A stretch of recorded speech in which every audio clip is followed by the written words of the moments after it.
When Rome left Britain, it did not leave behind peace. It left silence, and then struggle.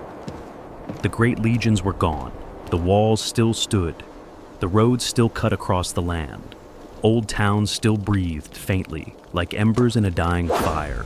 But the power that had built them had vanished, and into that emptiness came fear. Across the island, order began to break apart. Local rulers fought to survive. Old loyalties splintered. Small kingdoms rose where imperial rule had once held firm. What had been a province became a patchwork of rival worlds, each one hard, uncertain, and dangerous. This was the beginning of medieval Britain, not a nation, not yet, not even close. It was a land of defended hills, burned farms, and kings whose power lasted only as long as their warriors stayed loyal. A land where strength mattered more than law, and where a weak harvest could kill as surely as a sword. For ordinary people, life narrowed to the simplest questions. Who rules here? Who is raiding next? Will the winter be survived? And yet, even in this broken world, something new was being born.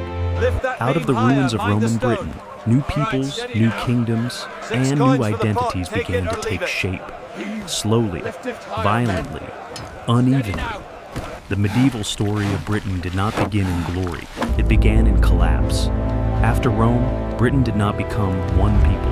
It became many. In the south and east, new Anglo-Saxon kingdoms began to rise.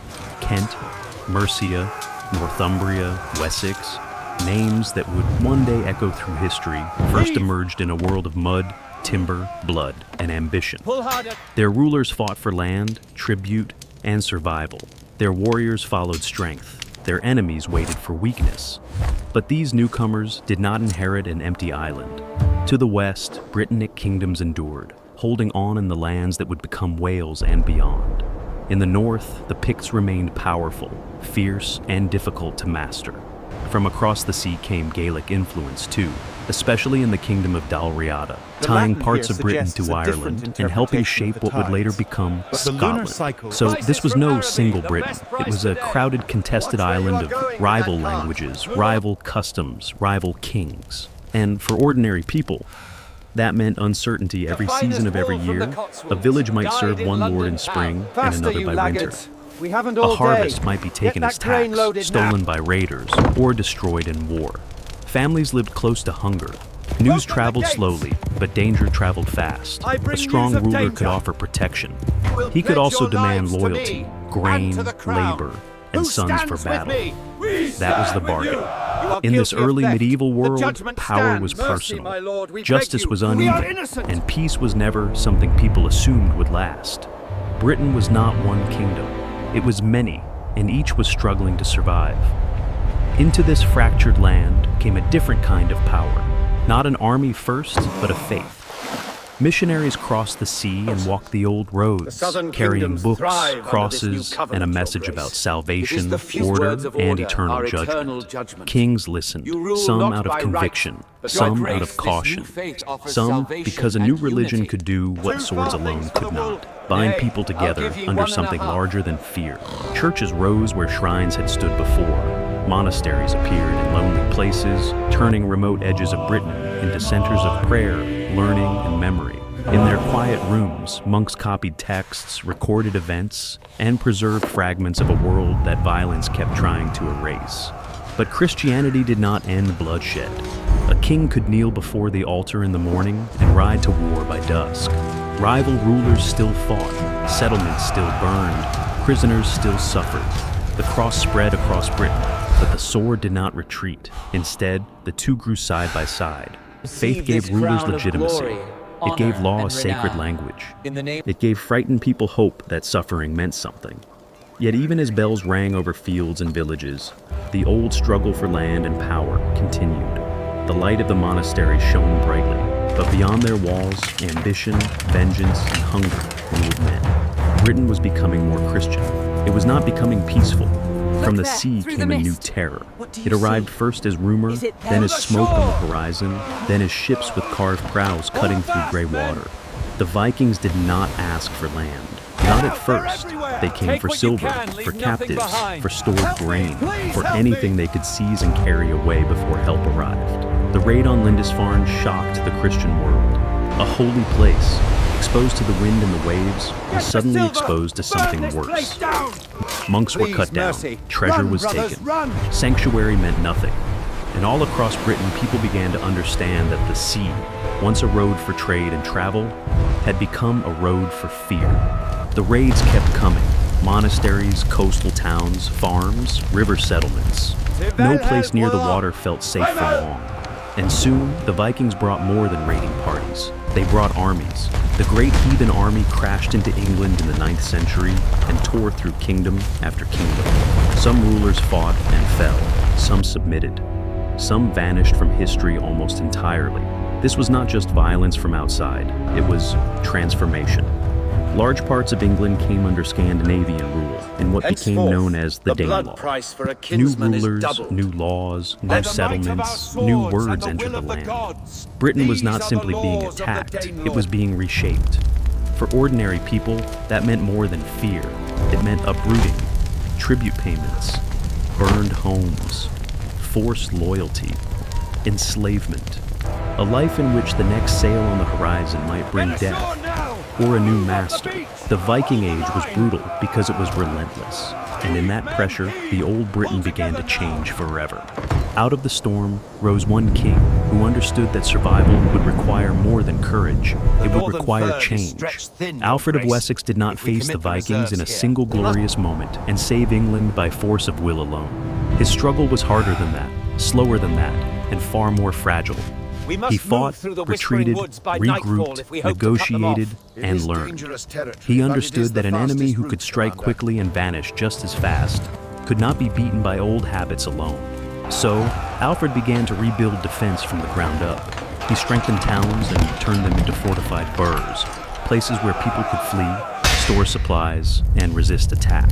He reorganized military service so that defenders could be raised more reliably. He improved communications, made defense more local, and tried to ensure that no community stood entirely alone when raiders came. This was not only strategy, it was a new kind of rule. The people paid for it, of course. Fortifications had to be built, men had to serve, food had to be gathered. Burdens increased because danger had increased. But for many, those burdens were preferable to fire and slavery at the hands of invaders. And slowly, out of fear, something larger began to form. Alfred's kingdom was still only one kingdom among others, but the habits of defense, administration, and shared survival were laying foundations for something new. His heirs would push further. The Danelaw would shrink, a broader English kingdom would emerge. England was not created in peace. It was hammered into shape by threat, discipline, and the hard lesson that to survive, people would have to stand together. The year was 1066, and England stood on the edge of a blade. A king was dead. Edward the Confessor left no clear heir strong enough to silence every rival claim, and in that vacuum, ambition rushed forward. Harold Godwinson took the crown, but across the sea, William, Duke of Normandy, said it was his by promise. From Norway, Harold Hardrada said it was his by right. 3 men to 1 throne, and an island about to be remade by blood. Harold moved first, and fast. He marched north to face Hardrada and won a fierce victory at Stamford Bridge. It should have secured his crown. It should have ended the crisis. But medieval kingship rarely offered mercy to the exhausted. Even as Harold celebrated in the north, William crossed the channel. His army landed in the south, disciplined, prepared, and determined to claim a kingdom by force. Harold turned at once and drove his men back down England, racing toward another battle before the first victory had even cooled. That battle came at Hastings. It lasted for hours. Arrows darkened the sky. Men fought behind shields and around banners. Charges broke and reformed. Lines bent and held and broke again. By the end, Harold was dead, and with him died the last real chance of an English victory. William had not merely won a battle. He had opened a new age. The old English aristocracy would be stripped away and replaced by Norman lords. French would become the language of power at court. Castles would rise across the land, hard reminders that conquest was not an event, but a system. For ordinary people, the change was immediate even when the fighting was far away. A new lord might claim the fields. A new tax might be demanded. A new law might arrive in a language they did not understand. England was still England, but it was no longer ruled by its old masters. The Norman Conquests became one of the great turning points in British history, because it changed not only who wore the crown, but who owned the land, who commanded the sword, and whose vision of power would shape the centuries to come. After Hastings, medieval Britain would never be the same again. Winning England was one thing, holding it was another. William understood that a crown taken in battle could still be lost in rebellion. So across England, the Normans built castles, first in timber, then in stone, planting them like clenched fists in the landscape. They were not only homes or forts, they were warnings. They told every town, every village, every road who ruled now. And England did rebel. In the years after Hastings, resistance flared in different parts of the country. Old loyalties had not vanished with Harold's death. Norman rule was foreign, harsh, and often resented. So, William answered rebellion the way conquerors often do when they fear weakness above all else, with terror. Nowhere was that clearer than in the north. There, rebellion and outside threats convinced William to make an example of an entire region. Villages were burned, crops were destroyed, livestock was slaughtered or seized. Communities were left with nothing as winter closed in. Hunger followed fire, and death followed hunger. The harrying of the North was not just punishment, it was devastation on a scale meant to crush the will to resist. The Domesday Survey, ordered not long after, measured the kingdom with cold precision, turning land, labor, and wealth into records of control. Beyond England, Norman power pressed into Wales and weighed on Scotland too. Rule now traveled through garrisons, taxes, oaths, and fear. For many people, the conquest did not end at Hastings. It entered daily life and stayed there. England had been won by battle, but it was held by stone, hunger, and the constant threat of force alone. The Norman conquest did not bring lasting peace. It brought a stronger crown, but also new struggles over who would control it. In the 12th century, England fell into civil war after the death of Henry I. Rival claims split the kingdom between Stephen and Matilda, and once again, ordinary people paid the price. Lords built unauthorized castles, changed sides when it suited them, and squeezed the countryside for men, food, and silver. In some places, law seemed to disappear altogether. What mattered was not justice, but who had armed men nearby. Yet out of that disorder came a harder, more organized form of rule. When Henry II took power, he moved to restore royal authority and make it felt more deeply across the realm. Royal judges traveled. Courts became more important. The crown reached further into disputes that had once belonged to local lords. Common law began to take firmer shape, not because the age had grown gentle, but because stronger government gave kings new tools to command obedience. Still, the reach of power meant more war as well. English rulers pushed deeper into Wales. They became more heavily involved in Ireland. Then, in the next century, Edward I struck with fierce determination, conquering Wales and trying to force Scotland under his rule. Castles rose again, not simply as defenses, but as instruments of domination. Resistance answered. So did retaliation. Even Magna Carta, later remembered as a great charter of liberty, was born in conflict. It did not emerge from calm reflection. It was forced from King John by angry barons who feared royal power turning against them. That was the pattern of medieval Britain. Violence did not prevent institutions from growing. In many ways, it fed them. Civil war taught kings to centralize. Rebellion taught rulers to record, tax, judge, and command more efficiently. The kingdom became more structured, even as its edges burned and its people carried the cost. The 14th century began with war and grew darker from there. England fought in Scotland, then turned its strength toward France. Victories brought glory to kings and nobles, but glory had a price. Armies had to be raised. Taxes had to be collected. Men were pulled away from fields and workshops and sent into campaigns that promised honor to a few and misery to many. War became part of the rhythm of life, always distant for some, always devastating for others. Then came the Black Death. It did not arrive with banners or battle cries. It came silently, invisibly, and with a cruelty no army could match. In town after town, village after village, people sickened and died with terrifying speed. Families collapsed in on themselves. Priests, laborers, merchants, mothers, children. The plague spared no rank with any consistency. It moved through Britain like a shadow that could not be fought.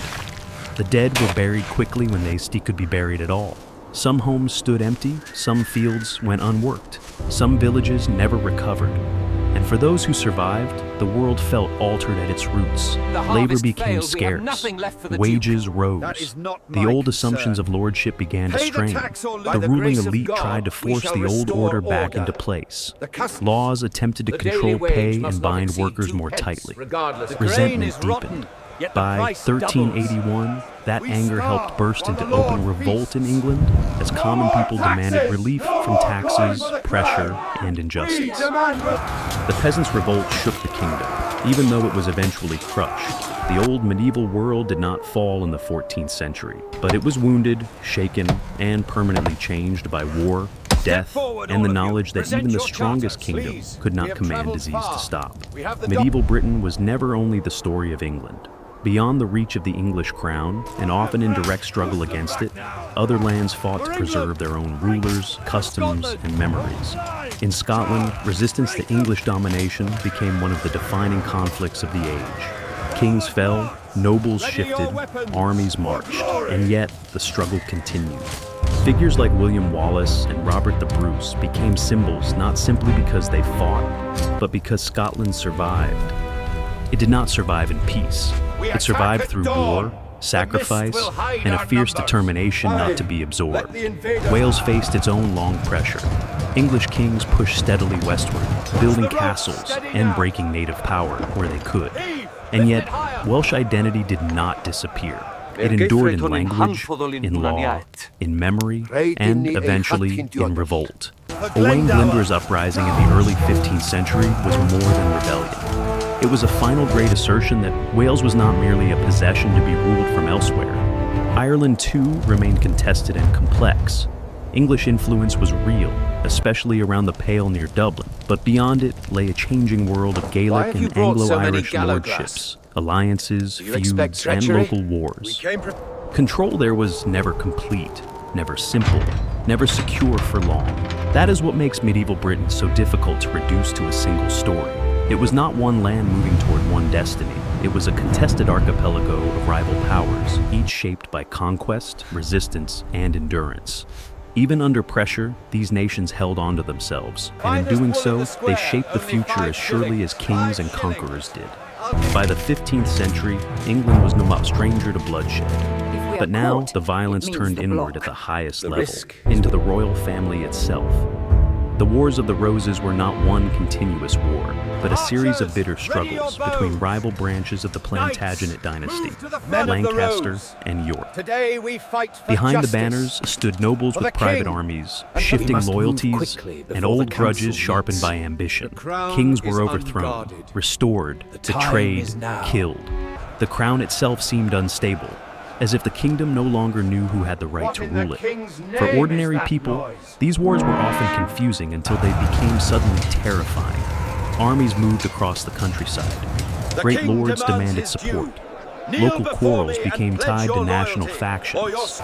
And when battles came, they were savage. Towton, fought in 1461 in snow and chaos, became one of the bloodiest battles ever fought on English soil. It was the kind of battle that left noble houses broken and the land haunted by loss. Yet, even in this final season of medieval violence, change was already taking shape. Parliament still met, trade still moved, towns still grew. Government, though shaken, did not disappear. The old feudal world was not collapsing into nothing. It was shifting towards something new. That shift became clear in 1485. When Henry Tudor defeated Richard III at Bosworth. With that victory, the medieval age in England did not end overnight, but its final chapter had plainly turned. A stronger monarchy was emerging, one that would claim tighter control over nobles, taxation, and war. The age of castles, dynastic feuds, and warrior kings was fading. A new Britain was beginning to rise from its ruins. So, what in the end was medieval Britain? It was a land shaped by invasion, conquest, famine, plague, rebellion, and fear. A land where kings rose through force, where borders shifted in fire, and where ordinary people often endured history as something that arrived at their door with a weapon in its hand. But that is not the whole story. Because medieval Britain was also shaped by survival, communities rebuilt after raids, kingdoms formed from chaos, faith offered meaning in dark times, law grew out of conflict, nations hardened under pressure. Even when violence seemed endless, people still planted, traded, worshipped, married, raised children, and carried memory forward. That is why these centuries matter. They were not simply dark ages between Rome and the modern world. They were the long, difficult making of the Britain that followed. England was forged through war and conquest.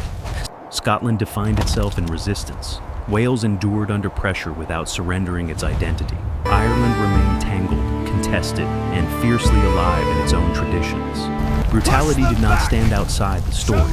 It helped drive it. And yet brutality alone explains nothing unless we also remember endurance. The people of medieval Britain were not only victims of violence, they were survivors within it, builders after it, and witnesses who passed its lessons on. Out of collapse came kingdoms, out of fear came power, out of suffering came memory, and out of those long medieval centuries of bloodshed, belief, struggle, and endurance, the shape of Britain slowly emerged,